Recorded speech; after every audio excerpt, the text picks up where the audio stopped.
Indian super ലീഗിൽ വളരെ കുറഞ്ഞ കാലം കൊണ്ട് തന്നെ വളരെ വലിയ ഇമ്പാക്റ്റ് ഉണ്ടാക്കിയ ഒരു പരിശീലകനാണ് യുവാൻ ഫെർണാണ്ടോ എന്ന സ്പാനിഷ് ടാക്ടീഷ്യൻ. അദ്ദേഹം കേരള ബ്ലാസ്റ്റേഴ്സിലേക്ക് വരുമെന്ന തരത്തിൽ വളരെ വലിയ ചർച്ചകൾ ഉണ്ടായിരുന്നു.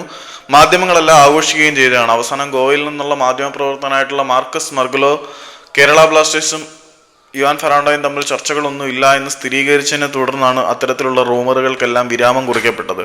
ഇപ്പം ഏതായാലും പുറത്തേക്ക് വരുന്ന വെറും റിപ്പോർട്ടുകളല്ല, കൺഫേംഡ് റിപ്പോർട്ട് അനുസരിച്ച് യുവാൻ ഫെർണാണ്ടോ എന്ന പഴയ മോഹൻ ബഗാൻ FC ഗോവ പരിശീലകൻ ഇനി കളിപ്പിക്കാൻ പോകുന്നത് സൈപ്രസ് ഫസ്റ്റ് ഡിവിഷൻ ക്ലബ്ബായിട്ടുള്ള EA ലാർക്കാനയാണ്. ഈ ഒരു ലീഗ് തന്നെ ISL-നെക്കാട്ടി കുറച്ചുകൂടെ നിലവാരത്തിലുള്ളതാണ്.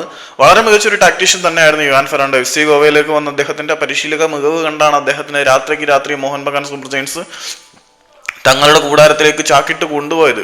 ഇത്രയും മികച്ച ഒരു പരിശീലകൻ ഒട്ടും പ്രൊഫഷണൽ അല്ല എന്ന തരത്തിൽ ചില ആളുകൾ വിമർശനം ഉയർത്തുന്നുണ്ട്. പക്ഷെ അദ്ദേഹം നല്ല പ്രൊഫഷണൽ പരിശീലകൻ തന്നെയാണ്. ഒരുപാട് കാരണങ്ങളുണ്ട് അതിനെക്കുറിച്ച് പറയാൻ. അതുപോട്ടെ, ഏതായാലും യുവാൻ ഫെർണാണ്ടോ പുതിയൊരു ക്ലബിന്റെ പരിശീലകനായി ചേരുന്നു എന്നുള്ളത് എനിക്ക് നല്ലൊരു സന്തോഷം നൽകുന്നുണ്ട്. കാരണം യുവാൻ ഫെർണാണ്ടോ നല്ലൊരു പരിശീലകനാണ്. അദ്ദേഹം സൈപ്രിയോട്ട് ഫസ്റ്റ് ഡിവിഷൻ ക്ലബ്ബായിട്ടുള്ള AEK ലാർനാക്കയുടെ പരിശീലകനായിട്ടാണ് ഇനി സേവനമനുഷ്ഠിക്കാൻ പോകുന്നത്. ഇനി ISL-നെക്കാട്ടിൽ കുറച്ചുകൂടി ഉയർന്ന നിലവാരമുള്ള ഒരു ലീഗിൽ കളിപ്പിക്കുമ്പം അദ്ദേഹത്തിന്റെ ഒരു ഫുൾ പൊട്ടൻഷ്യൽ നമുക്ക് കാണാൻ കഴിയും.